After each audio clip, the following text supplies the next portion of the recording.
What's poppin', everybody? Welcome back. I'm Mike. I'm Brian. And welcome to another beautiful episode of Hoopin' with Mike and Brian.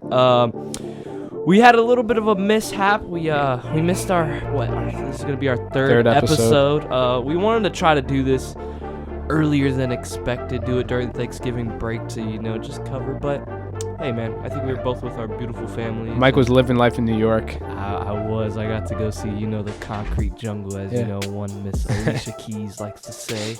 But yeah, hey, let's give it a little personal right now. How was your Thanksgiving? Dude, my Thanksgiving was blessed, man. It was great seeing my family, seeing my friends, all my boys. I got to give a shout out to Ryan Leonard. He goes to West Virginia. He blessed me and his sister. They blessed me with a ride home to back to Jersey and back to here when break ended. So that was a blessing. But as being home, it was great seeing my boys, great seeing my family. Thanksgiving was great. Ate a lot of food. I recovered for a while. It was a very good break though overall. How about you, Michael?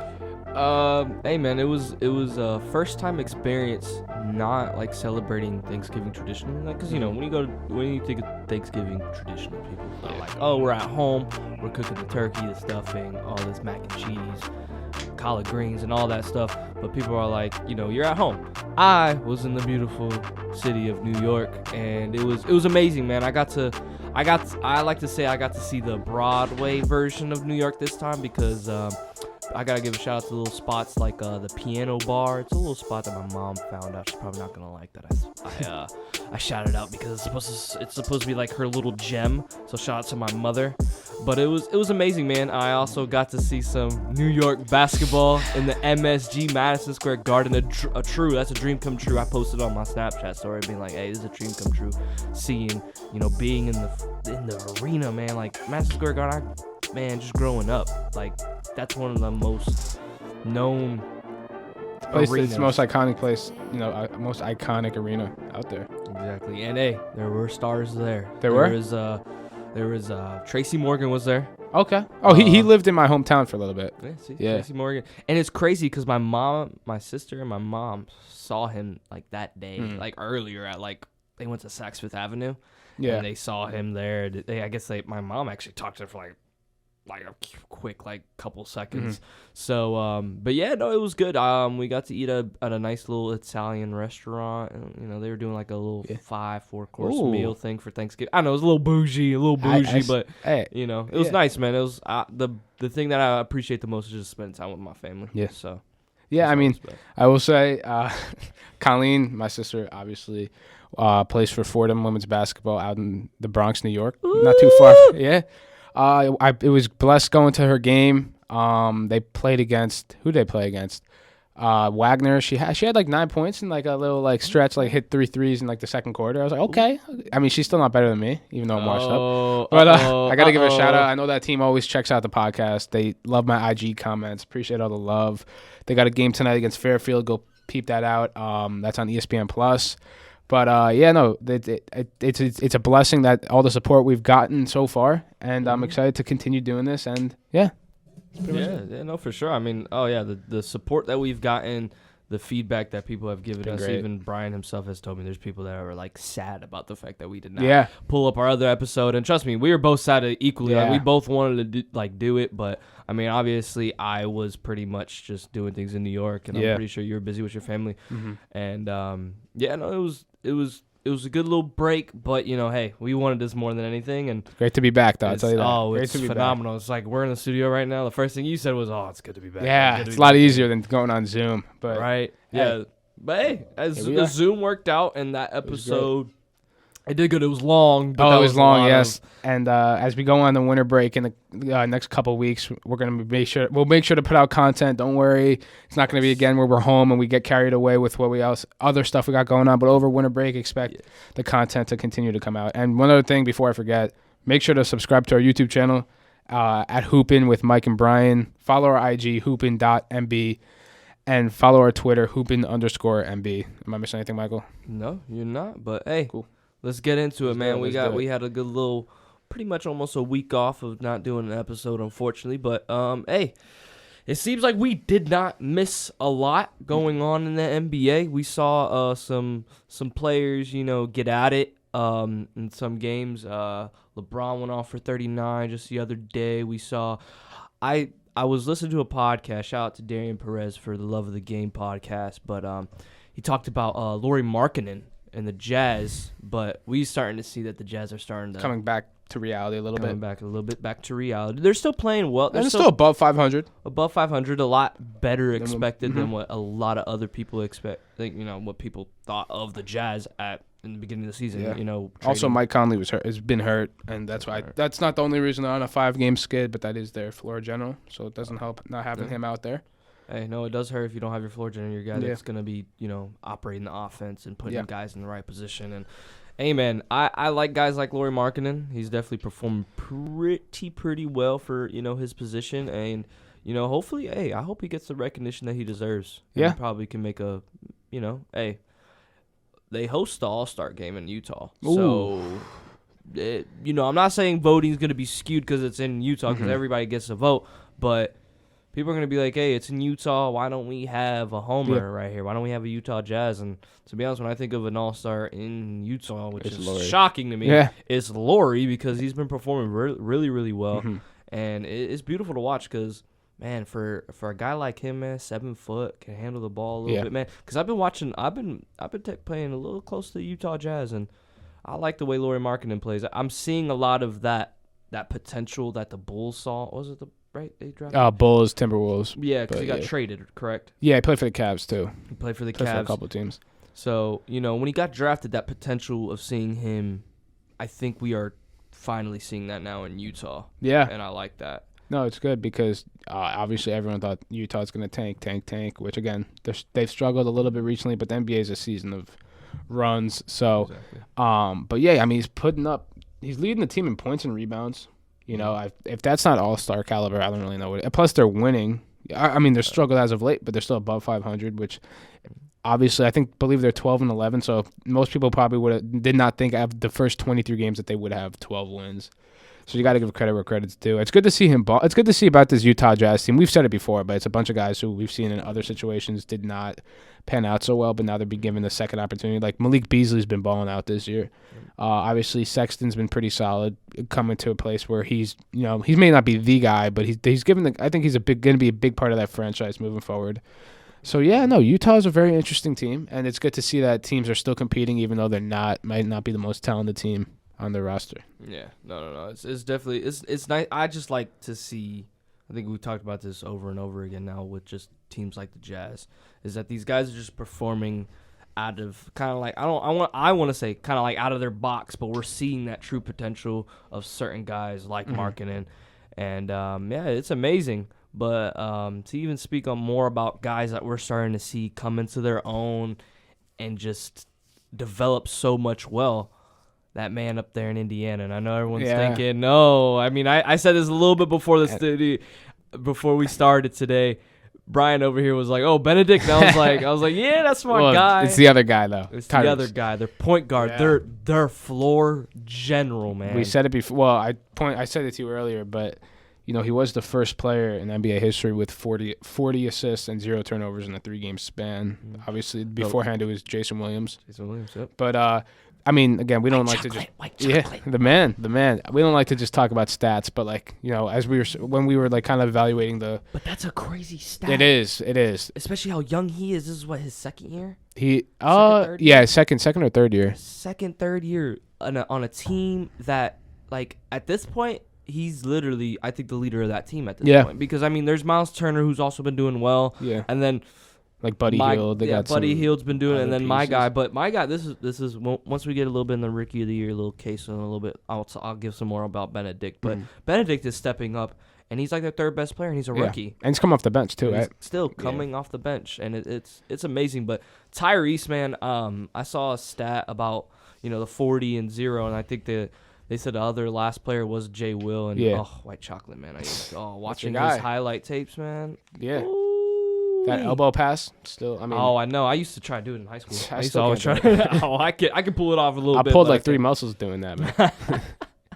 No, but it's great. It's great to see the Pacers. They're doing well right now, even with the production of Tyrese and Benedict. They are sitting fourth in the East right now, 12-8. So they're playing very, very well, which I'm pretty sure after the trade and everything going down in Indiana, I don't think a lot of people thought they would do as well as now than they were expected. Because, I mean, they got rid of Sabonis, who was a stud, and, we can get into that too as well a little bit later. But even the Kings doing well, keeping a buck in the West, I believe. So they are. What did they say? They're sixth in the West. Sixth in the West. Lost their last 3, but they went on a. I think they also went on a crazy streak during the Thanksgiving. They were on I think a 7-game win streak. I believe. And so. I believe they lost to some like pretty good teams though. Yeah, they lost to the Celtics, Hawks, and the Suns. So they played good teams, and all the games have been, other than the Celtics game, they're relatively close. Mm-hmm. But, I mean, again, not to steer away from the Kings, but also one name I said earlier was Devin Booker's been killing it too. I feel like the Suns aren't getting talked about enough. They're obviously first in the West. I think, obviously, they have this stuff going on behind the scenes with their owner. But Booker had 44 last night, and he was just taking what the defense was giving him and scoring at all 3 levels, which was really impressive. And who did they play against again? The Kings. They played the Kings last night. They played. Was it the King or Monday? Was Monday? Yeah, Monday. I'm sorry. Monday. So it's interesting to see these teams, these smaller market teams, killing it a little bit, because obviously everyone wants to talk about the Lakers, the Knicks, the Heat, and all those teams. I don't know why anyone would want to talk about the Knicks, but So it's okay. I like that constructive criticism about your Knicks. I wouldn't want to be talking about my Heat anyways, but we will, because I got a lot to say about one of my boys. But you and me both. But no, I mean, I like these small market teams to even kind of keep going. But I want to ask you a couple questions. What's up? I want to ask you a couple questions. It's gonna be a would you rather. This will be a little. Oh, okay. I want to do this because let's do it. Because this is fun. We're gonna do point guards because we're seeing a lot of good point guard play right now, especially amongst these small market teams right now, and it's beautiful. So I'm gonna start it off with a little bit of challenge. Let's hear it. Who would you rather have? Tyrese Halliburton or De'Aaron Fox? That's tough. Obviously, I think De'Aaron Fox is probably better in transition. Mm-hmm. I'm going to take Tyrese. Because I think Tyrese is a more polished player. Mm. I think he sets the tone offensively and doesn't have to rely on his speed. We're not saying De'Aaron's only relying on his speed. But I think Tyrese has the higher upside. I think, obviously when I think of him as we said, kind of like a John Wall. But I think in terms of winning, I think Tyrese plays more. He plays winning basketball, like we saw the play against the Lakers, where he had that insane pass to Rosen rope. Yeah, that dude was like that is. Listen. Yes, LeBron is probably one of the worst closeout. Not closing out the game, because I think we kind of talked about this a little bit before we started this, but it's been a problem where LeBron, it's like he almost gives up on defense and he doesn't close out. Yeah, LeBron is overrated he makes highlight plays. He doesn't really, at least the last couple years. But yeah, I mean, it's close because I think De'Aaron Fox probably scores the ball a little bit more. But overall, in terms of getting teammates involved, running the show, controlling the pace of the game, I'm taking Tyrese. It's close though. I don't think you can really go wrong, but definitely Tyrese for me. Tyrese or Trae Young? Oh. Okay. This season, maybe Tyrese is having a better season, but I'd probably go Trae Young. Oh, wow. I think I'd go Trae Young. Just because I'd keep Tyrese. I'd keep Tyrese. It's close, but I would say offensively, I think obviously Trae can score. And we've seen what Trae's done in the playoffs. We haven't really seen what Tyrese has done in the playoffs yet, because I don't think to be fair, he's playing for the Kings. But right now I'm taking Trae Young. Maybe after the season, I might take Tyrese, but I'm gonna go with Trae Young. Okay. I'm not a fan of volume guys, you know that, but I have to give it to Trae Young. The way he can score and shoot from anywhere on the floor, and the way he gets his teammates involved, I think it's close. It's close, but give me Trae Young. Okay. How about Tyrese or Darius Garland? I'm gonna go Garland. Garland, really? I'm gonna go Garland. Oh wow. I like again, I like how they're kind of similar. Like they both can score the ball. They both can get their teammates involved. But I think Garland. I just think when I see Garland play, I just think he's more. I think he's more polished right now. That's true. It's close though. Again, I believe it. But I see you're going Tyrese. Oh no, I'm going for Tyrese for all those matchups because really? Because the way I think about it, and it's just I mean I kind of connect with the way like I like to watch basketball and kind of the way I play basketball is that like he's a true floor general where like he's gonna get everybody else involved and everyone else is gonna play good, but then he could also do his thing where he's like I could drop 23 and almost. I feel like Tyrese, how he's played so well, controlling the ball and passing the ball. Like I feel like he can have a 20-20 game. Yeah, like 20 points, 20 assists because he's able to also bring in the attention of scoring and being like, all right, he needs because he's a tall guard. Yeah, he's like, that's 6'4", true. 6'5"? The Garland one I might take back. I might take Tyrese. I'm gonna stick with Garland, but like. I would say I would definitely still have Trey. Right now I would have Trey Young over Tyrese. Close, but again, I'd probably go Trey. Okay. How about I'm gonna do two more left. I'm gonna do Tyrese or Anthony Simons. Tyrese. Yeah, I'll take Tyrese. Simons again can score the ball, but other than that, I think Tyrese checks him out in all other categories. I like just to. I mean, we'll do it after this next one, but how about Tyrese? Or how about this? Who would you rather have in your offense as a Knicks fan? Would you rather have Tyrese or Jalen Brunson? Tyrese Halliburton. Again, Jalen's been great for us, but again, Jalen Brunson's a great floor general, can score the ball, but I think Tyrese, the way he just takes care of the ball, doesn't turn it over. True. And he can score. He can take over games outside of just scoring the basketball. And Jalen Brunson, again, as I said, gets his teammates involved. I just think Tyrese has the higher ceiling at this point. Sure. Yeah. And to be fair, Jalen Brunson was the second best player on that Mavericks team that made it to the conference finals. But I would if I had to pick, I'm taking. Give me Tyrese Halliburton. Halliburton, okay.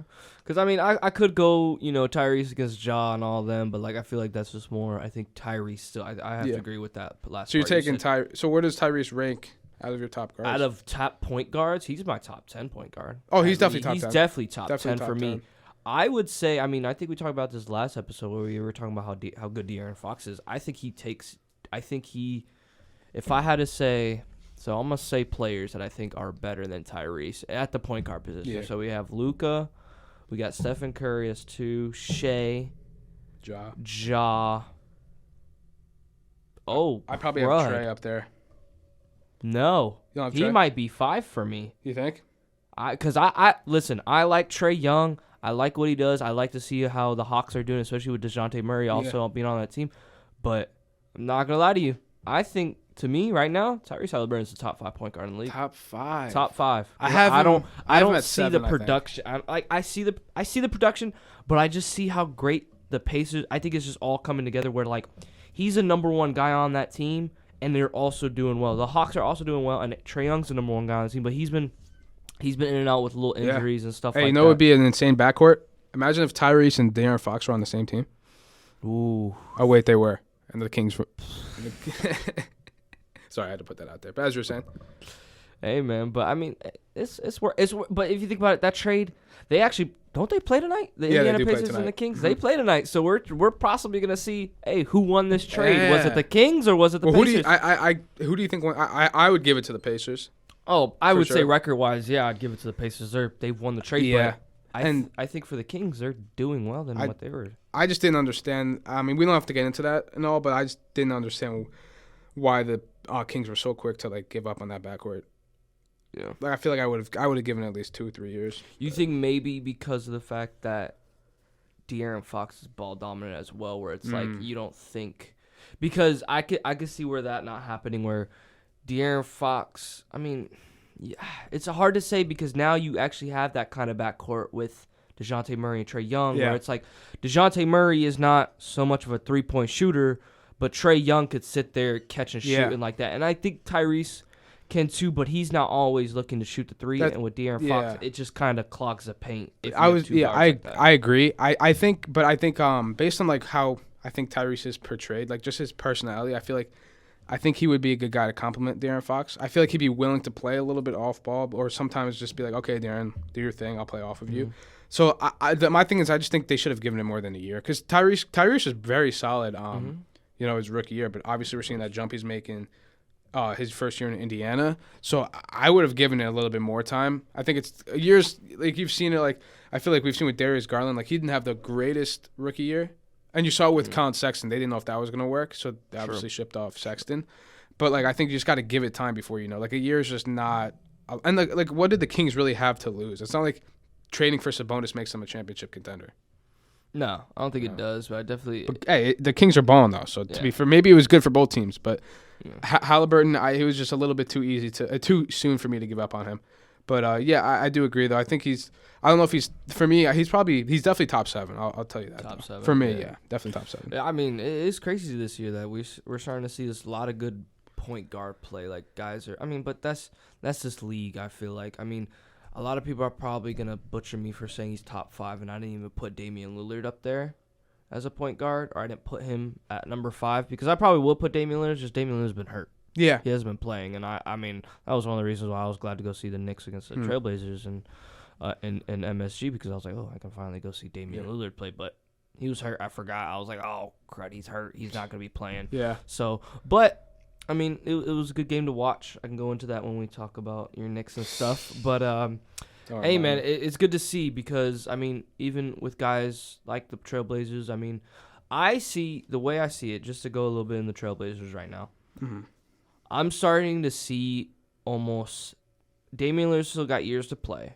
Yeah. And I don't mean this as a bash to him, but I feel like I am starting to see that little passing of the torch to Simons. Yeah. Because Simons is getting that confidence right now where it's almost like how Damian Lillard got confident, where he's taking shots. He's coming off the pick and roll. He's finding guys, because I feel like Anthony Simons is more of a facilitator than Damian Lillard is, because Damian Lillard is just a stone cold just killer at scoring. But we've seen games, I mean, we've seen Damian Lillard where he's got almost like 9-10 assists in a game, and I'm pretty sure that's because, you know, at some point he's dropping like 30-40 points and you have to bring a double team on him, because he's still, I think he's still, amongst stats, he's still probably the most unguardable guy one-on-one. Dame. Yeah, and they also had Jeremy Grant's been balling too this year. No, Jeremy Grant. I mean, we'll talk about it later, but he destroyed the Knicks. But obviously Dame's been out and they went on a little losing skid. But yes, Simons, he can score pretty much. Give him the ball, he can get a bucket. Mm-hmm. And he's not the biggest guy out there either. You know? No, but he is a tall guard. He's tall, but he's not like, I don't want to say he's not strong, but he's like, he doesn't like, I don't know, it just doesn't look like he's like going to bully anybody out there. But hey, he can score at will. That's what it looks like. And I think that's why like the Blazers were ready to move on from CJ, because they probably saw the potential in Simons, and evidently it worked out. Oh, of course. And I mean, even kind of just segueing back into another thing, I think we talked about a little bit with just the fact how teams are doing right now in the NBA. Really silent, but I mean, you said it. The Suns are winning games. They're on a 5-game winning streak, the longest streak right now in the NBA, I believe. Yes, it is the longest streak in the NBA right now. Yeah. With 5. But the Suns are doing very, very well, and they're not talked about. They're very just under the radar. Like, and we just saw DeAndre Ayton just have almost a 20-20 game. Devin Booker just had his 40-point game the other day. So I mean, this team, and it's so crazy that this team's doing this well. But it's like, is that going to continue to the playoffs? Because when they get to the playoffs, it's like something happens. Yeah, and I said it before the season, but I thought Chris Paul's championship window closed. I think he had his chance that year where they had the 2-0 lead against Milwaukee. Yeah. Again, I really don't see a world where the Suns will win the championship. Again, they've been proven to be a good regular season team, but come playoff time, everything. We saw it last year, you know. Yeah, we saw Luka kind of like, well, Luka destroyed them. He gave Devin Booker that look. He said, say something to me again. I dare you. Talk all that smack to lose by 15 in Game 7. Yes. That's bad. But, yeah, I mean, again, that's what's fun about the NBA. It's like, the regular season is great, but it's like playoff times when you know what teams are legit. Because, you know, it's impressive that they're, you know, they have the start they have with everything going on in Phoenix with the owner and all that. But, you know, I just don't know come playoff time if they'll get the job done.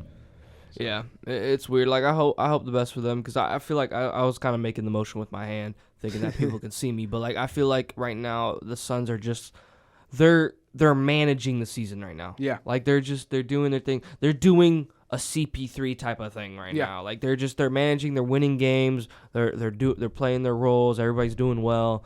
But it's just like, you know, we've talked about this before on the podcast that, like, when it comes to playoffs, when it comes to the play-in, that different mentality, that different like mindset, everything, like people shift, like that switch comes on where you see the players really you start seeing players. That's why I like the playoff. It's playoff basketball. Like I remember a couple years back, I don't know if you remember, but it was like that Simmons versus Jared Dudley beef when Simmons was on the Sixers, and like that's what I like. You don't always see that in the regular season. Sometimes I'm like, are these guys even trying? Yeah. But that's what I love about the playoffs. It's like every game, because it's like you can't really afford to lose any game, obviously. Yeah. But that's what's fun about it. It's like it's so intense, and the players know it's at stake, and you don't see that all the time in the regular season games. That's true. That's very, very true. Yeah, no, I like how it goes with the playoffs, and just seeing guys just absolutely destroying. We sometimes get to see some new guys that go off. I mean. Not even with playoffs, but you start to see that end of the season where guys are like starting to like make that push, that last minute push, and you start to see some guys that are like, hey, this guy can do it, but it's just like, dang, maybe it was just a little too late, maybe it was something, but yeah, I mean it's good to see, but hopefully we hope always the best on this podcast, but I mean.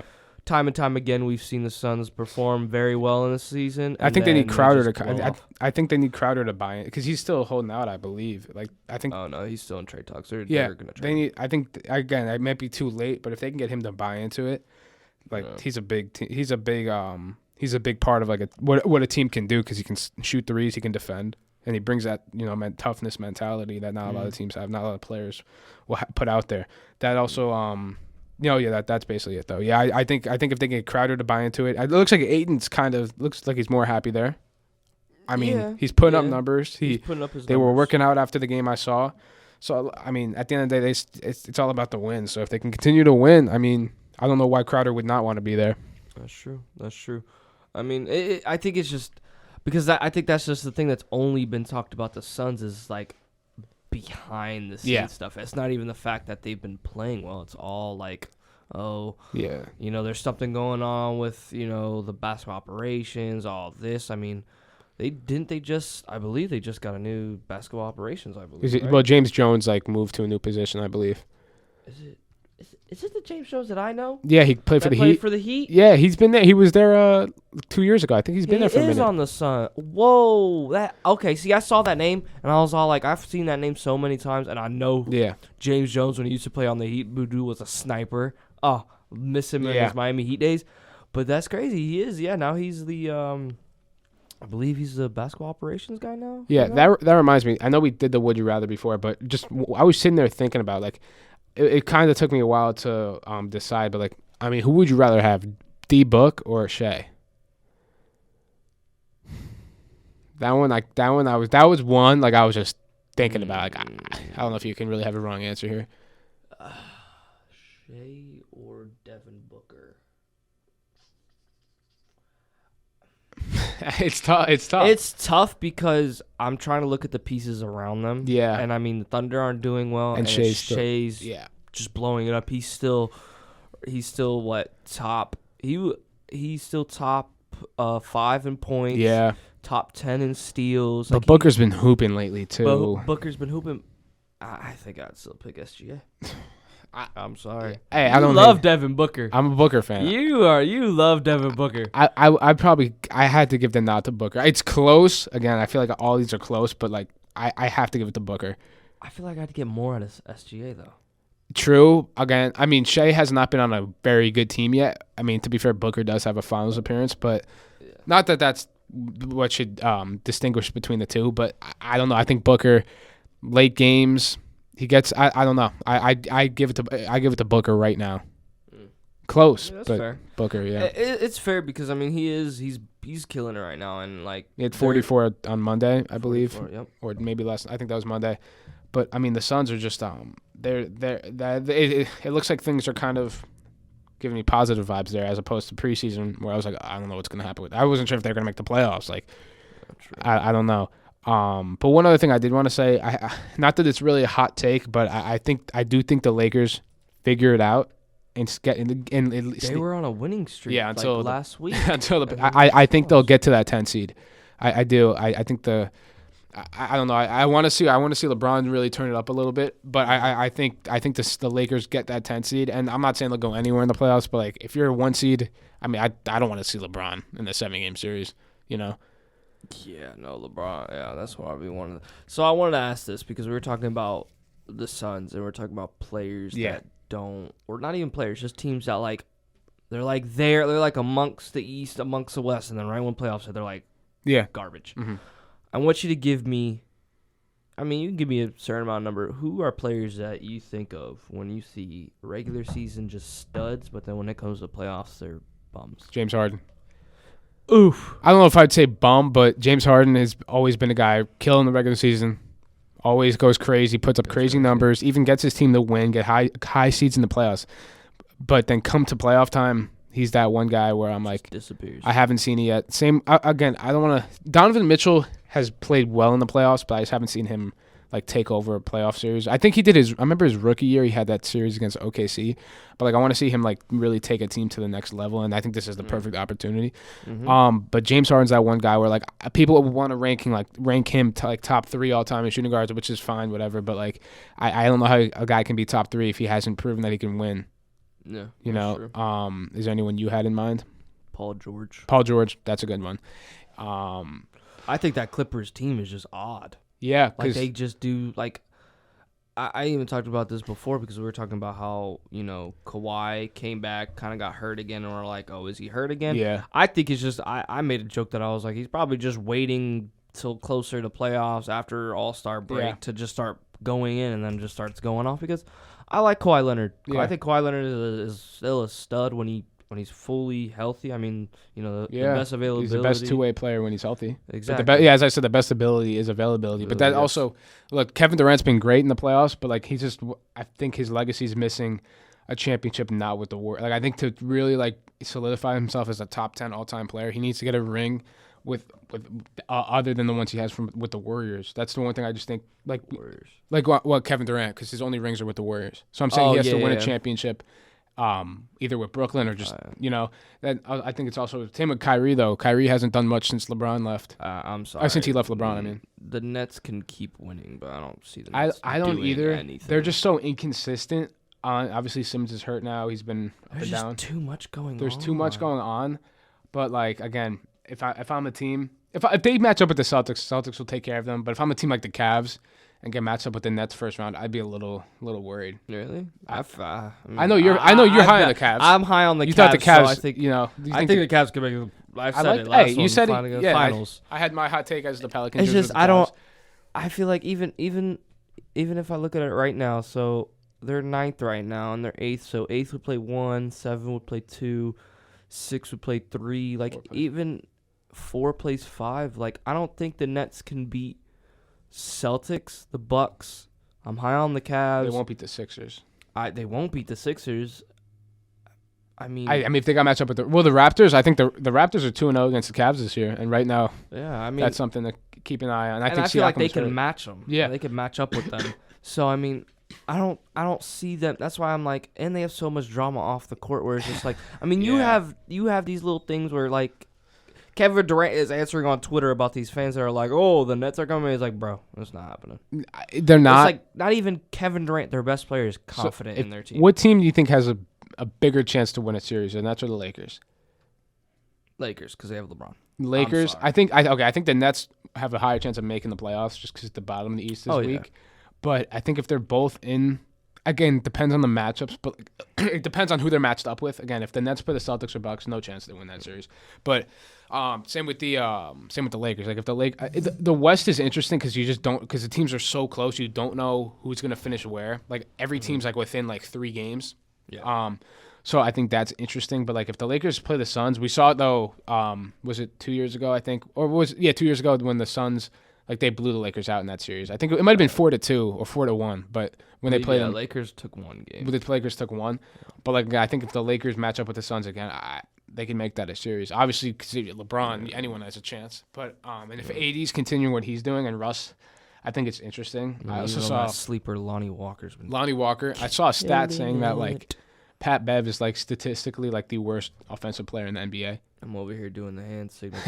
I gotta fact check my stuff, but Lonnie Walker from the U, baby. Yeah, man. I love Miami. my boy Lonnie Walker. Love him when he was on the Spurs. That's that. Hey, he Miami messed up my Hurricane bracket product. that one year. I picked Miami, and then what was that team? Loyola Chicago. Oh, yeah, They hit that three. Those little Cinderella things. It all started with Miami, man. Always comes back to Miami. But and I also said, hey, they're not my favorite team, but the Pelicans are third in the West. I'm liking when I saw Zion. A lot of people are speaking highly of them right now. Zion Really high has right now. like 83 of his first 100 games have been over 20 points, which is like the most maybe all time. I don't know. I don't want to say the wrong thing, but the dude can score. And I also saw that he whoever he was guarding in the paint again in their last game, whoever it was against, he held them. I think it was the Thunder. He held them to 2 for 14. So he's been defending well too. That's cute. Hey, That's cute. I say that's cute because Zion's guy that in guy. Miami over there that's doing numbers like that against Oh, players. are we getting into this now? You know what? Let's get into this. All I'm gonna right. get into this because I'm Hey, like jitters because Michael my came team- in here with with a vengeance. I could With tell a he was- vengeance. Hey, take the floor, man. Take the floor. Bam Adebayo is that guy, and I don't care what anyone says right now. Miami Heat, he came back with a vengeance coming back off of an injury, coming back off. We weren't doing well. We don't have our players. We still don't. Yes, we still don't. Victor Oladipo and Jimmy Butler have seen Ben back in practice. Hopefully they can come back by the end of this week, beginning of this week. But Bam has been killing it the last couple games, and I absolutely love it. Yeah, Guys have been picking up the yeah. slack. It's amazing. Bam is killing it in almost every stat as a big man. And everyone talks about how he's not a big man. He's 6'9". That's why he's good, It's though. like, He can play all but five. he can guard all five. Like I'm pulling up his stats right now, but there's this crazy stat. yeah. The last 10 guys that he's last 5-6 games that he's guarded guys below 20%. Yeah, he was my pick for Defensive Player of the Year. Not to take away your time, just one thing I wanted to say before. The first couple games of the season, I was questioning. I thought he was playing soft, but he's coming into the player that we thought he was. But take the floor. I'm sorry. Yes. No, you're fine. You're fine. It's amazing, man. Like, I love watching Bam play. Bam, this is the thing that I would get mad, and this is where I talk. Bam was that guy that when we got to the playoffs, it was like Bam wasn't doing any. Like, he was doing mediocre. He's doing like kind of what he maybe needed to do, but he wasn't doing what like we expected to do when we drafted him. And his last 3 games, 4 games. No, wait, 2 games. My bad. 3. Having trouble 4? counting? Yeah, I'm having trouble counting because I'm misreading this. But last 3 games, we're on a win streak right now. Last 2 games, he's at 32 and 38 in a game. 32-38, shooting 60% from the field. I don't know what that above. feels like because my best players can't do that. But Dude, the man is killing it. He's getting rebounds. He's getting assists. Because that's what's even crazy. He's facilitating, and no one understands how. He's a playmaking center on the offensive end, but then he can get his own bucket when he wants to. yeah, I love it, man. stretches the floor. Stretches the floor. I mean, mediocrely stretches the floor because I don't think he's still. He can't hitting shoot threes, but he Yeah. can. He's trying to get more confident in it. But though. you also, it's not like he's standing in the paint 40 yeah. minutes. You know what I mean? No. He can shoot that little mid-range. Mid-range, He's yeah. getting confident in that little fadeaway. He does, I'm sorry to call your guy out on this. He does what Julius Randle can't do in his offense. I'm sorry. Which is a lot of things. But. Which is a lot of things, but where I'm talking about, I said this even when we were talking a little bit before the thing, but he gets the ball in high post, right there in the free throw line, low post, short corner, and Bam dominates because then he's quick and you can't keep up with him because then he's either out athletic. I can't even say he's either more athletic than you are. I can't even speak because I'm talking so much. I'm trying to get everything in this because I'm loving the play right now of Bam Adebayo because this is what I've been wanting for the last couple years. Like and he's done this in tiny spurts, but he's doing it now, and I need him just to keep going because then Jimmy Butler comes back, Victor Oladipo comes back, Tyler Hero's still doing Tyler Hero things, Max Strus is doing it. I'm done with all the trade talks that we were talking because we weren't doing well, but the Heat we're coming back. We're 10-11. And Jimmy's still out, right? Jimmy's still out. We keep winning games. Just keep doing what you're doing, Bam. I love you, man. Just please do what you do, man. And trust me, he keeps going. I need that Defensive Player of the Year notice. I need it more because the last couple years he's had it. He's top 3, top 4, and like he was doing his thing. But now he's showing it like for real right now. In the last 2, 3, 4 games that he's been back, he's been just dominating on both ends, and it's beautiful to watch. My Heat are doing well. We have the Celtics though tonight, so I want to be realistic at the same time. I'm gonna go and say I hope we win this game because then this shows something. Yeah. Because this shows we can. That's the best team in the league right now. It's the best team in the league right now. Nobody's really hurt. I mean, except for our end, people are hurt. I don't believe anyone's really hurt right now on the Celtics. Well, Robert Williams is still out. Believe Jaylen Brown was out with a neck stiffness, but I think he'll be back. Al Horford will be back. He had a back problem, but I mean, he's getting. I don't want to say it's maybe age, but he is getting older up there. But he's still performing well for the Celtics. But no. I just hope. I hope the Heat win tonight. We show what we got. I mean, we haven't really done always. I mean, this year have we? I don't even think we've played them this year for the beginning. I think we played them once. No, yeah, we haven't played them yet. This is our first game. This is our first series against the Celtics, and I have confidence right now because of how we've been playing recently. I mean, even to give a shout out, Caleb Martin's been balling too. He's been dropping. He was a dog in college at Nevada. In Nevada, Reno, man. Yeah. I like it. See, and this is where before I was having a problem talking about my Heat is that our little identity crisis that we had. It's not that we didn't know who to give the ball. It's like we were giving the ball to everybody. It's just people weren't hitting shots, and I think that's like the main thing. It was a problem last year, even in the playoffs. We just weren't hitting shots. But when we hit shots, our team looks phenomenal. You have Max Strus, you have Tyler Hero, you have Kyle Lowry, Gabe Vincent too, right? You have Gabe Vincent, you have Caleb Martin, Duncan Robinson. Yeah, kind of, not really. He doesn't count. He's doing his thing. Like he's just going up under the radar. Getting at paid this him point. $60 million. Getting paid $60 million. I'm doing the same thing he's doing. I'm making the same amount of shots he's making. No disrespect. No, it's fine. But my team's doing good. The Heat we're doing what we're expected, and we still don't have some of the players that people are like, oh, well, you guys need Jimmy. You guys maybe need a little bit boost from Victor Oladipo. And, hey, they're coming back very, very soon. I hope they can come back even sooner than we all think and perform and turn this season around, even though I know it's very early in the season. I mean, it's not even early. I mean, now we're going around. Every team has going around 25 games, 30 games played almost. So we're getting to that point. We're almost getting to the All-Star break. Almost getting there. It's getting there. But, I'm glad the Heat are playing well. Bam's doing what Bam is supposed to be doing, that potential that this is right there, that franchise player that he's showing right there. And I'm like, yes. Keep going. I'm glad you have the happiness in your life. Oh, stop. Oh, no. But I'm done with my rant, people. Hey, no, I'm done. You're all good, I'm man. done. I'm happy for my team. That's all I can say. Brian, I'm sorry, but I'm going to pass it over to you. Okay, well, you talk about your Knicks. As a team notice, 10 and 11 in the same seat as the Heat. Well, I'm just going to get out the way. RJ Barrett is terrible at the game of basketball. He is awful, man. He's terrible. Me and my dad had conversations about this. He wanted me to be more like assertive about this. RJ Barrett is bad at basketball. I mean, I got to give a shout out, Mr. Ferry. Me and him have conversations about the Knicks all the time. He's coached me in basketball since I was a youngin. And like as he said, he thinks like RJ Barrett just doesn't understand how he doesn't play to his strengths and doesn't really understand his game, which is kind of a problem when you're in the NBA, you're getting paid all that money. But since we last talked, they've played 6 games, and in 4 of those 6 games, he shot 4 for 11, 6 for 22, 3 for 11, and 6 for 19.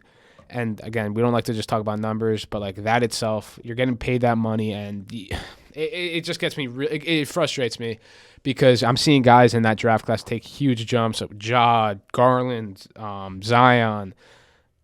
Like there's guys out there who are just in that draft class who are really taking that jump, and RJ Barrett just hasn't taken that jump, and it's frustrating because he scores 20 points, but every time he scores 20 points, it's on 22 shots. It's like You got to be able to be efficient. He's had like maybe out of the 21 games he's had, maybe 5 or 6 of the games he's been efficient. Like it's just it's frustrating. Like he's just I don't know what his problem is. He some games he shoots 0 for 7 from 3. Like why are you shooting 7 threes?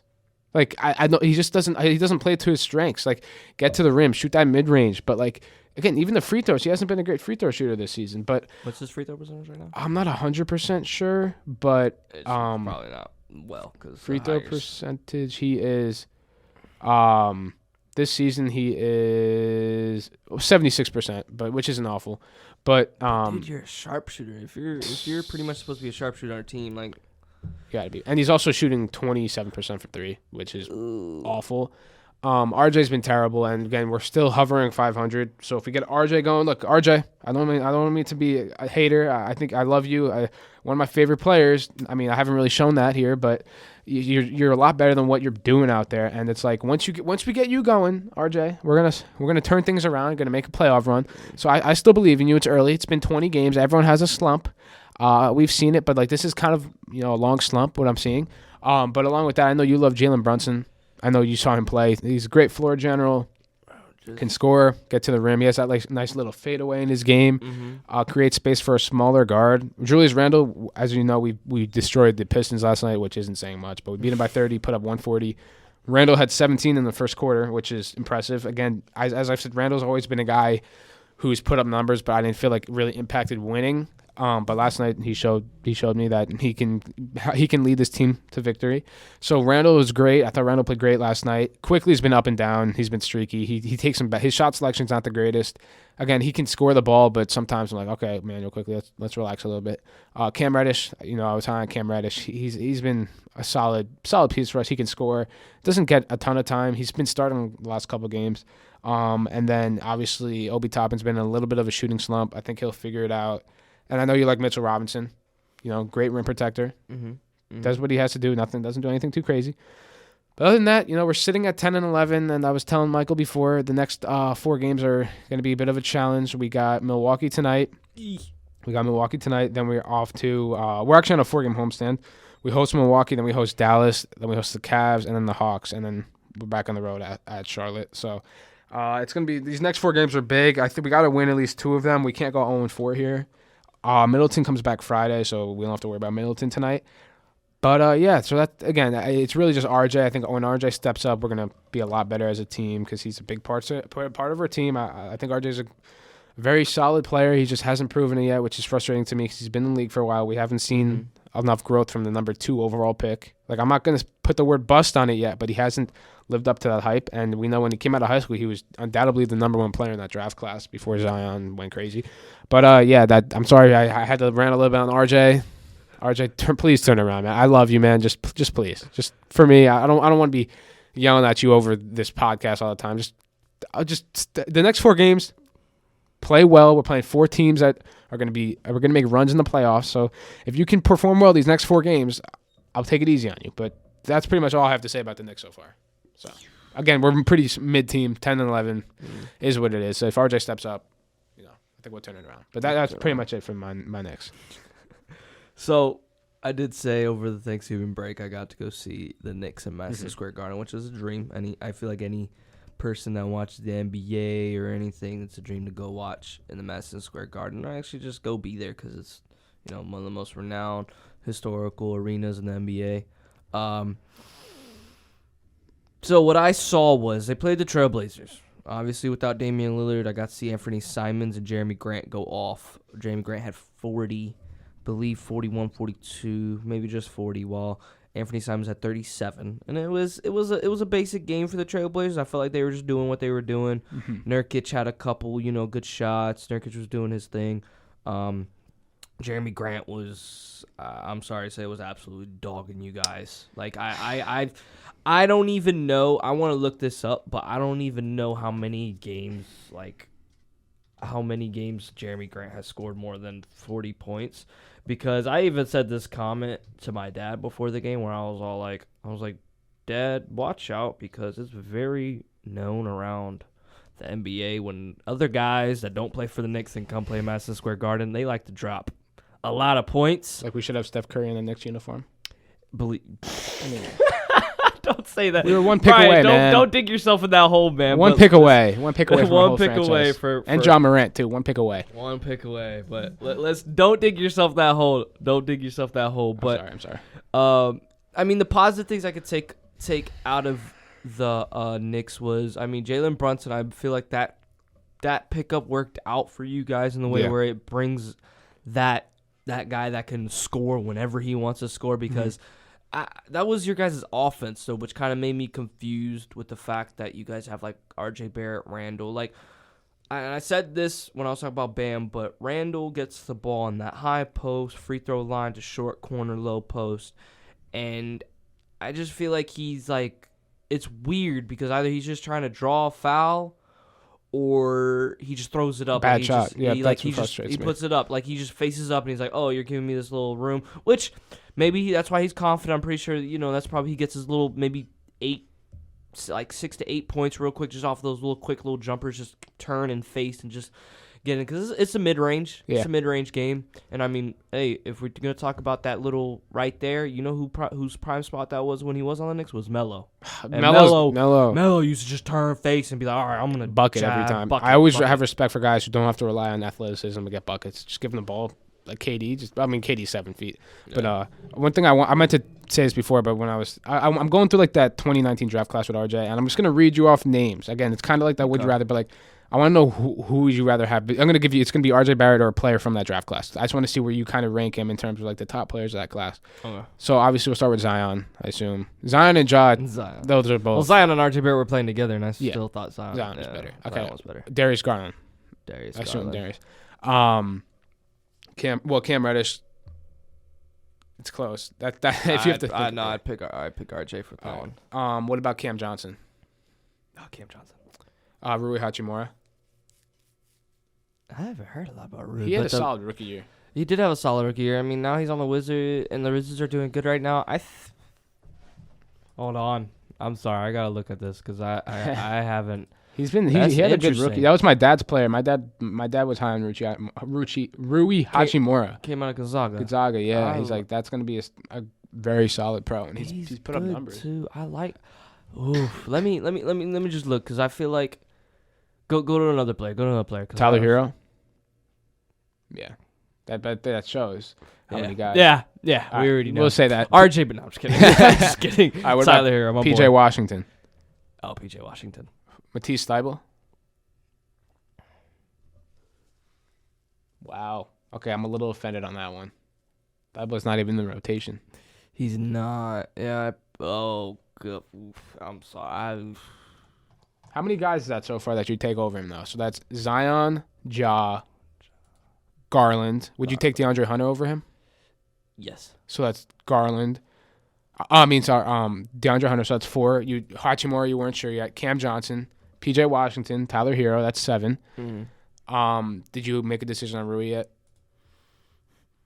Hold on. Okay, I'll give you another one. Brandon Clark.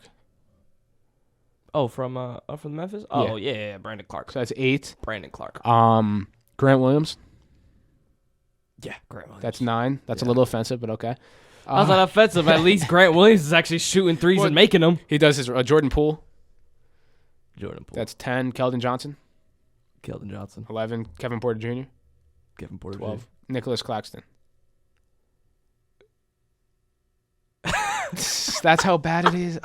Okay, I think I'd pick RJ Barrett over Nick Claxton because I mean, I'd probably pick RJ Barrett over. I mean, Bol was in that draft class too. I don't know who you go. It's recent. I'd probably pick Bol because at least Bol's been killing it. If we want to talk about anything, Bol's been actually doing pretty well, and I'm actually enjoying that. It's just the Magic just. Magic are just bad. I'm sorry to my family back in Orlando. I'm sorry. But the Magic stink. So how many guys was that, though? That was like 13, 14 guys? 13, 14. And I don't want to. I feel like Terrence Mann, that might be a little bit of a stretch. Talon Horton Tucker. But I think that just kind of shows, he was the 3rd pick, and there's 15 guys who you'd rather have. I don't know what happened. The thing that I don't understand, how do you go from a guy that was ball dominant maybe in high... I mean, I think anybody was ball dominant in high school, especially if you're a guy like that, to a guy that was at Duke who was also ball dominant, who was like, pick and roll. I'm gonna throw a oop to Zion. I'm gonna score and stuff like that. To literally just settling for threes. And then he just when he goes to the rim, and if there's any contact, if there's any hand in his face, he does not make it. He can't finish. I don't know where that. That's where maybe it's a confidence problem. Probably. I don't know, but I mean, would I be confident if I shot 6 for 22? Probably not. But I mean, that kind of shows where I feel like RJ stands. There was maybe a couple guys I would have taken over him. But for the most part, I mean, most of those guys, like, I do agree. Like, it's bad because I don't understand where this whole shit was. Because what's funny is I think like now he's a 2 guard. When I saw him coming in the league, I thought he was gonna be a point guard. Well, yeah, and the one thing that just kind of frustrates me is like I really wish we took that Mitchell trade now. Oof. Like, this is if RJ continues this throughout the whole season, I'm saying trade him. I'm saying trade RJ Barrett before if he does not pick it up at all. If he has a terrible season, you're on that contract. Trade him. If it's 20 games and we're like one fourth into the season. It's early. There's still time. But if RJ does not pick it up, I think we trade him. I think we had the chance to trade him for Mitchell. I think that would again. I wasn't high on Mitchell, but like if you ask me if I'd rather have RJ Barrett or Donovan Mitchell, I'm taking Donovan Mitchell. I don't know if it would be worth all those first round picks, but I'm trading RJ at the end of the season if he does not. But are the Knicks gonna get like a first? I'm sorry, that's too much. No, you're good. But I mean, you're not wrong. I mean, because RJ is young, he still has a lot of upside. I'd like to think we would get something pretty solid, whether it be a bunch of picks or another young player. Like, so if you had to give yourself give me a good little trade scenario. If you had to get rid of RJ Barrett, who would you want in return? Like, or a player? Donovan Mitchell. No, I'm kidding. Yeah. No, I'm sorry. I want to say a guy like Anthony Simons, but like I feel like that's a little bit of a stretch. Like the Blazers would not give. They shouldn't give it up. No. I just want a younger player because RJ is young. Because unless if we want to trade for like an older, I don't know. I would say it's tough because I don't know what guys would be available for RJ. Like what the asking price is for that. Because you just don't know what you're going to get out of RJ Barrett. I think we had the opportunity with Mitchell. Do you think maybe just another guy that can actually just sit there and shoot the ball? Because I feel like watching that game against the Trailblazers, they're missing that. That's all they're doing. I feel shooting, like RJ Barrett, Randall, even give me Tyler Hero. If we could trade for Tyler Hero, I would do that any day. No, I don't want RJ Barrett. No, I can't even picture that happening in any world. But that's a guy. Hero is a guy who I'd be like, okay, bet. Like that, if I'm you, if I'm the Heat, that's a guy has that mentality. Like I'm getting a bucket, and he scores everywhere on the floor, pretty much. Exactly. RJ, I don't know if RJ thinks he can do it. I mean, I hope he does. I hope he has that confidence. But it's okay, if the threes aren't falling, let's try something different. Mm-hmm. You know what I'm saying? And it's I sometimes I don't know. I just think that he doesn't really play to his strengths at all. He can get to the rim pretty well. And when he does that, if there's any hand in his face, he can't make it. I'm like, what is he doing in the offseason that he can't make a layup?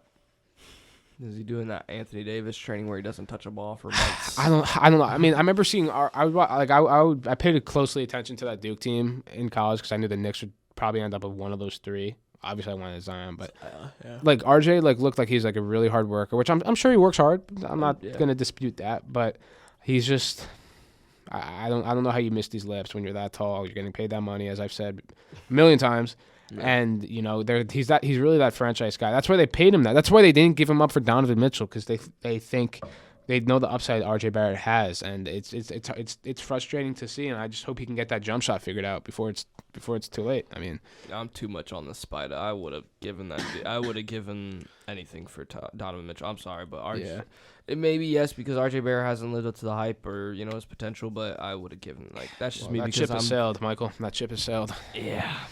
And you don't see those. I feel like stars. there's been a lot of ships that have sailed for the Knicks. A lot. You don't see stars like that. A guy like Mitchell who's that young, that talented, who's available like that, and you don't see that very often. And again, I understand they wanted to give RJ Barrett. They believe in RJ Barrett. Imagine if y'all would have gotten Donovan Mitchell, have him as your main guy, like how Jalen Brunson is, and have Jalen Brunson come off the bench. I would have. I also would have liked if we put Mitchell at the 2. I would have liked to see how that because Brunson would be give the ball. He's a pass first. He'd give the ball to Mitchell and work off of him.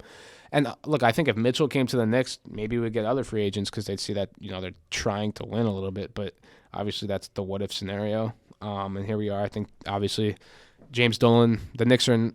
He doesn't have the Knicks in a great position. I'm not a James Dolan fan at all. I think that's where the problems start. I don't think any Knicks fan should be a James Dolan fan. Nobody. Yeah. Bad. After that stuff with Charles Oakley when he threw him out of the stadium, I'm like, that was kind of like, I'm like, okay.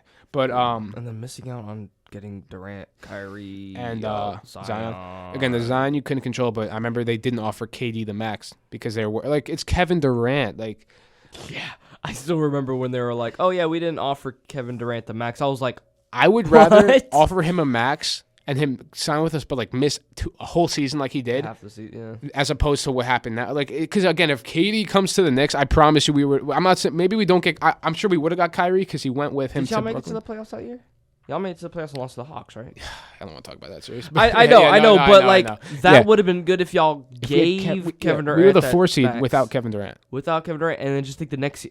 Dang. And if we had Kyrie too, again, I don't know. Again, we've seen in Brooklyn where that off-court drama stuff. But KD's a baller, bro. Like if KD's playing, I like my chances. If KD's on the floor, give me like. I'm taking that. Oof. And again, obviously the Zion stuff we can't control, but it's just another year where we were 1 pick away. You know, if we got Ja. Yeah. Again, I don't know if Ja would have been Ja if he went to the Knicks because the Knicks managed to screw everything up. You know, it's been tough. It's been tough, man. I just remember the Porzingis days, man. Things were so promising. Porzingis been looking good on the Wizards. He had that 40. Yeah, he had like how many threes? 6 threes, 5 threes, something like that. Man, hey, Wizards are doing pretty well. If we're gonna talk about Porzingis, the Wizards are doing pretty well. And I got to watch the Wizards when I was living in Northern Virginia and go watch the Wizards, and I thought their team was just gonna dwell off and be a bad team, but.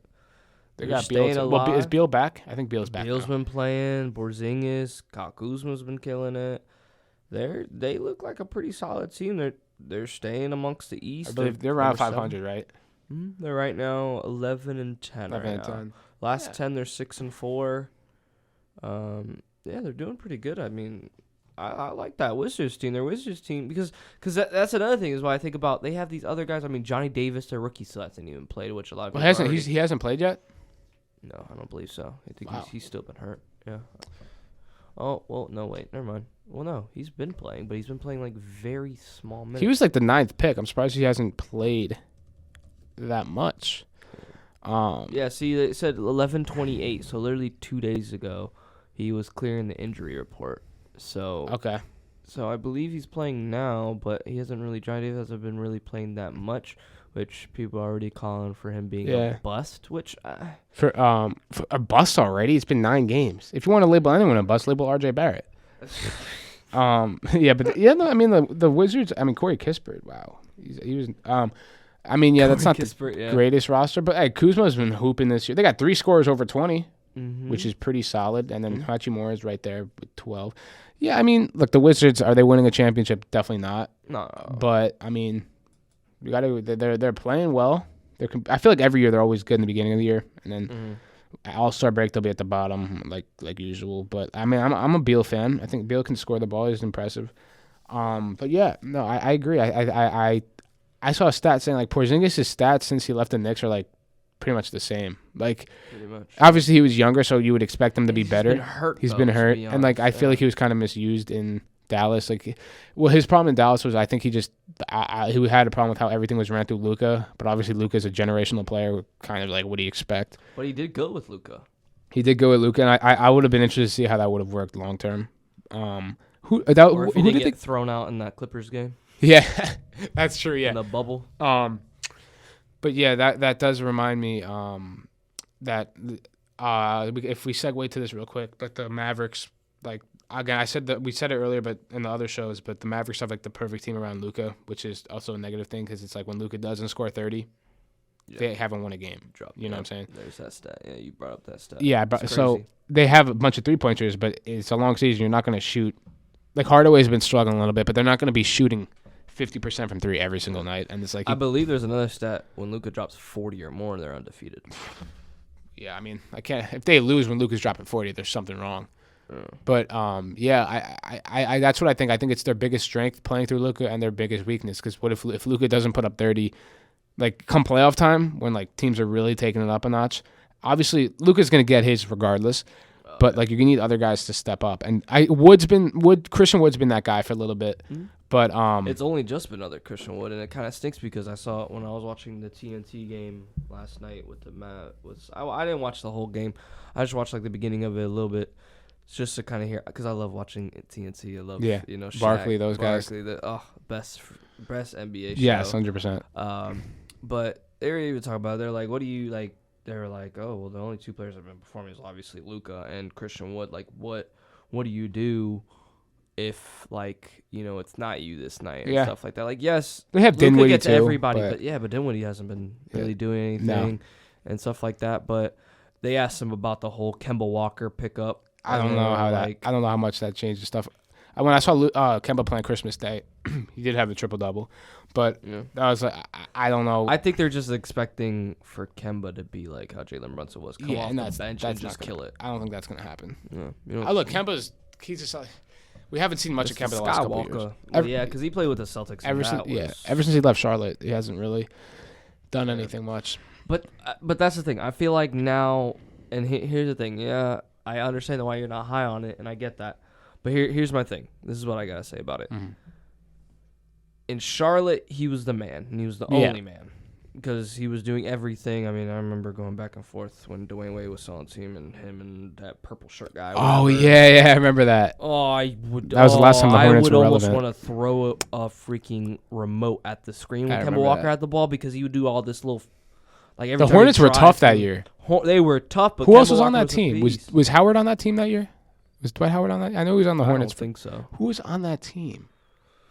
All I know is Kemba Walker was Kemba was on that team. Carrying that team, and like, he's good. I like Kemba Walker.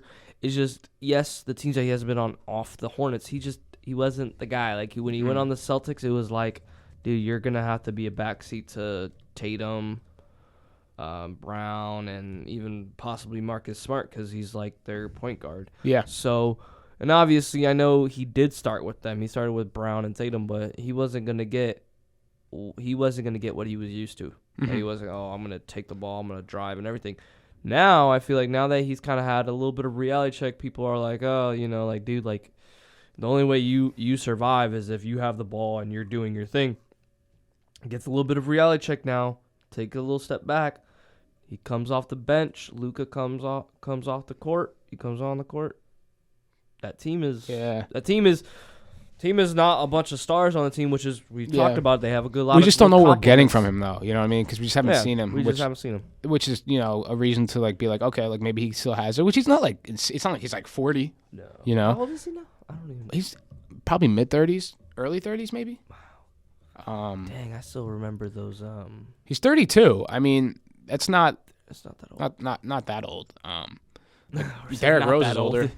But Derrick Rose is older, yes.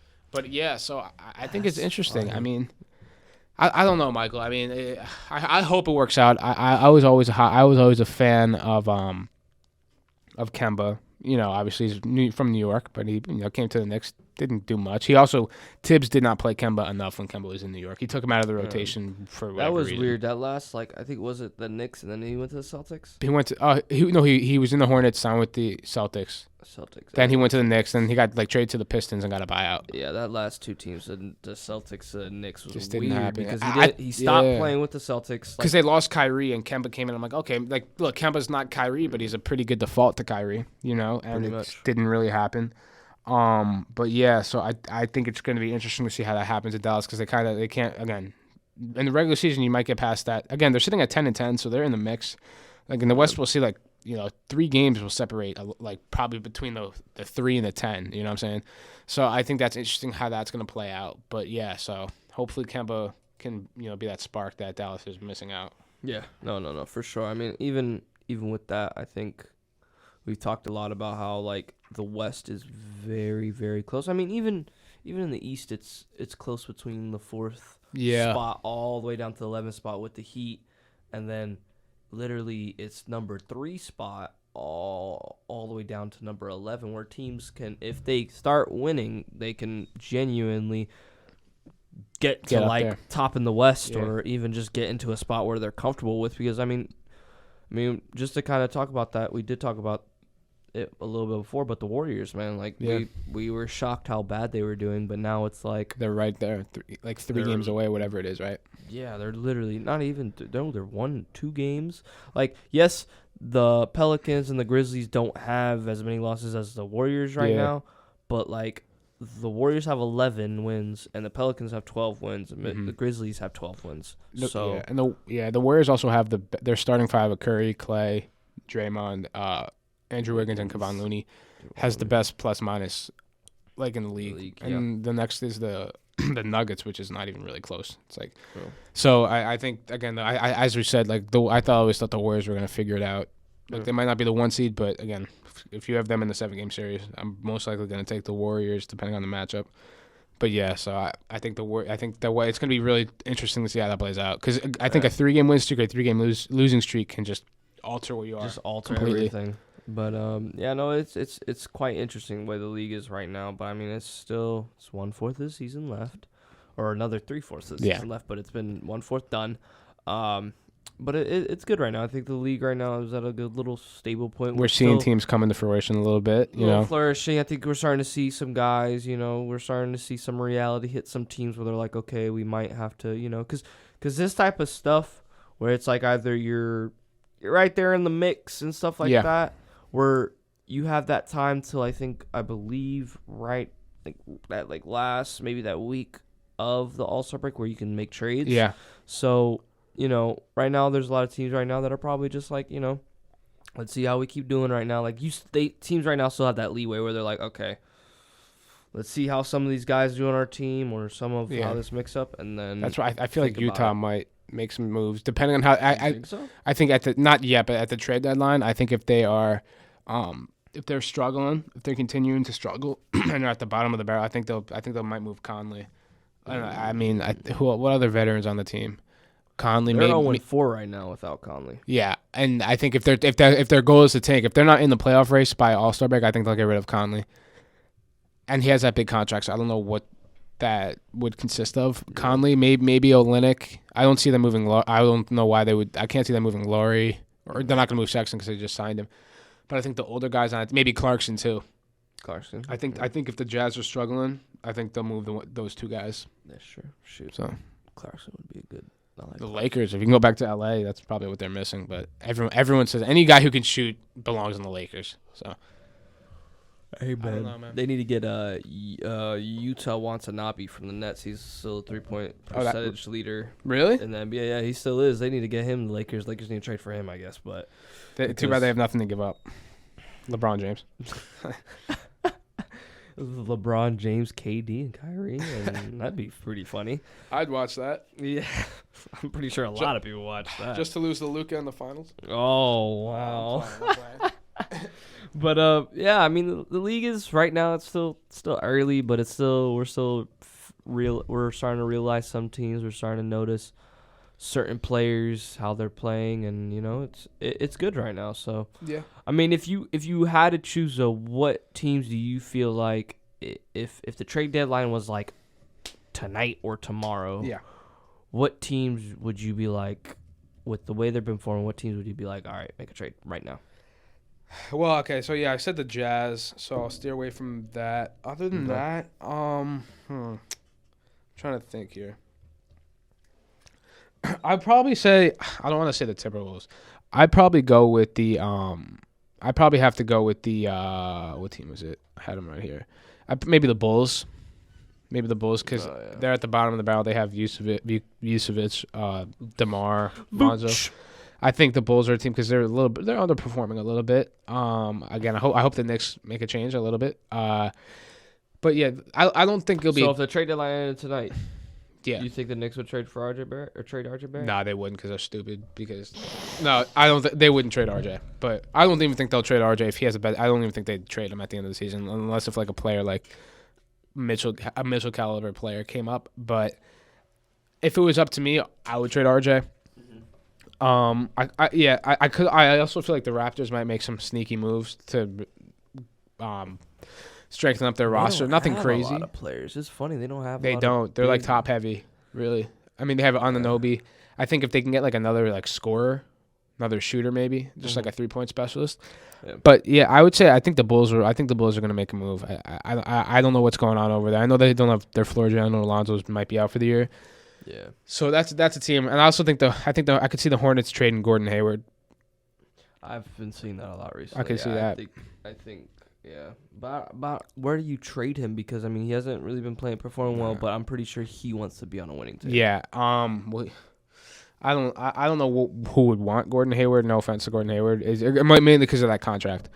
But yeah, I don't know. I was also looking at the Grizzlies roster, and like they have a very solid roster. But when I look at that roster, like outside of Ja, like I don't think that's a championship caliber roster. I think they need another player. I don't know if you like look at it's more than just the players' names and all that. But if you take Ja off the team, do you think they do bad? I know last year they did good, but I do think I think if you take Ja off that team, I don't think they saw in the playoffs though, like when they were playing the Warriors, Ja got hurt and obviously they lost. But didn't they have that one game where they won by like 50? Ja? Yeah, but yes, it was like probably the biggest playoff loss in like all time. But like they have Jaren Jackson coming back, which is good. I just don't know if that team. I think they need another. They're not going to get a star. They're not going to get like anyone crazy like a Donovan Mitchell, but I think they need another just guy out there who can really like take over. Because the thing that worries about me about Josh, he's going 100% all the time, and again, all it takes is one. Just in general, one injury can screw up an entire team season. Yeah. But that's what makes Josh so special. He's just going at it every time. True. No one's stopping him getting to the rim. So I think the Grizzlies should make a move to get another player. So we'll finish off with this. I believe we talked a good talk. This was a great little episode, but we'll finish off with this because I believe there's somebody that did ask this when we were talking about who did ask originally. What are teams that you feel like if you took one player off the team, they'd be just bad? And I'm gonna go with one, Mavericks for sure. Oh, you're saying if they'd be bad? Yeah, like you take one player off their team, they're just bad. The Mavericks, that's a good one. I won't say that. I'd say Mavs and Nuggets. Mavs and Nuggets. I like that. Because you take Jokic off their team, I don't know. Because Jamal Murray hasn't really done a lot. Like, yes, he's coming off of an injury, so I don't know. I think if you take Booker off the Suns, I don't know if they have anyone who can really score the ball. Because who's Chris Paul feeding then? I think if you take Booker off the Suns. On the flip side, what's a team you think if you take one of their best players off? Who do you think would be better? Who do you think's better? Or who's good? Or who would be like relatively the same? Because I don't know what team gets better if losing their best player. I would probably go the T-Wolves, but that would be if they got rid of any of those guys. No, specifically if they got rid of Gobert, I think. But he's not their best player, though. That's who. Well, yeah. I mean, if they got rid of Cat, yeah. I don't know. I feel like they just need to get rid of. I don't want to talk about Timberwolves. I don't know what the heck's going on. I had the same reaction with Draymond as he has when he was watching Karl-Anthony Towns and Rudy Gobert pass the ball each other like they were and one freaking street ballers. I was like, you guys are jokes. You guys stink. But another team that comes into mind where I think of if you take a player off their team and they will not do good, I think the Sixers. You take Joel Embiid off that team. Oh yeah. No, yeah. They're able to win games, but I feel like the only game I've really seen the Sixers win without Embiid was like against the Nets. Yeah. But I'm like, and also come playoff time, if Harden's your only guy, you're not winning. You're not winning. No. Yeah, I would probably stick with the team. I also think if you take Curry off the Warriors. Ooh, I have another team. Yeah. Hawks, you take Trey off that? Trey. Trust me, I love DeJounte Murray. Yeah. I love him. But I do not know if he has that same. He doesn't have that much enough. Because we saw that with the Spurs, like they were bad when he was. He was the best player, but they didn't really do anything, you know. But yeah, no, that's a good one. I think Curry's like pretty much carrying that Warriors team. Oh yeah, no, I definitely say yeah. So the Warriors does not have Steph Curry. The Warriors are struggling. Steph Curry's not struggling, but the Warriors were struggling at the beginning of the year without Curry. With Curry, I mean. So you take Curry off that team. I do think. I think that could be a bit of a problem. So yeah, in terms of teams that would get better, the teams that would get better. I mean, the T-Wolves isn't easy.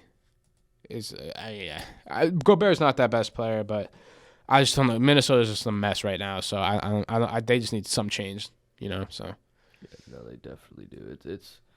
It's bad, but I mean, hopefully teams can turn around that we're seeing that aren't doing that well. We see the Warriors are trying to come back into the mix, even off of a loss with the Mavericks last night. Everything seems pretty in place right now. I mean, you have your Pelicans. Hey, so your predictions are working out right now. Yep. Pelicans are number 3 in the West.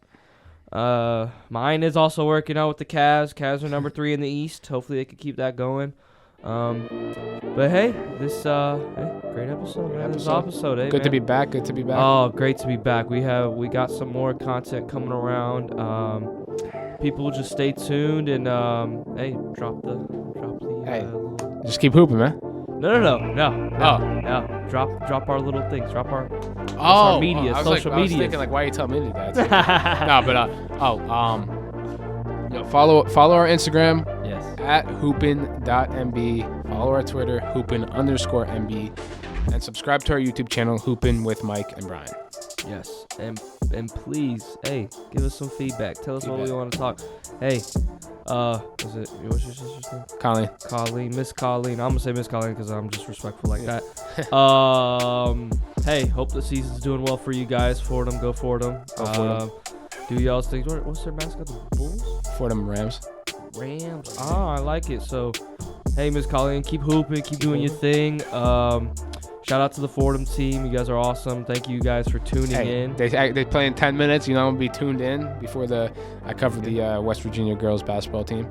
And, hey, that also reminds me to check out the U92, the Moose, at all times. You know what I'm saying? Just look up U92, the Moose online. Yes. Usually sports pages every Wednesday. Obviously, it's not tonight because we have to cover the girls basketball game. But, stay in tune with that. Me and Michael are usually on for the NBA segment. So if you want to hear us live, always check that out. And, check it. And, hey, we've learned. We had a little staff meeting just the other day with some news that we could possibly go live too if we want to. We can go live. So might get some guests on here as well. Yeah, get some live guests in here. So but yeah, hey man, thank you everybody. Thank you for all the support and the love that y'all give us. And until next time, keep on hooping.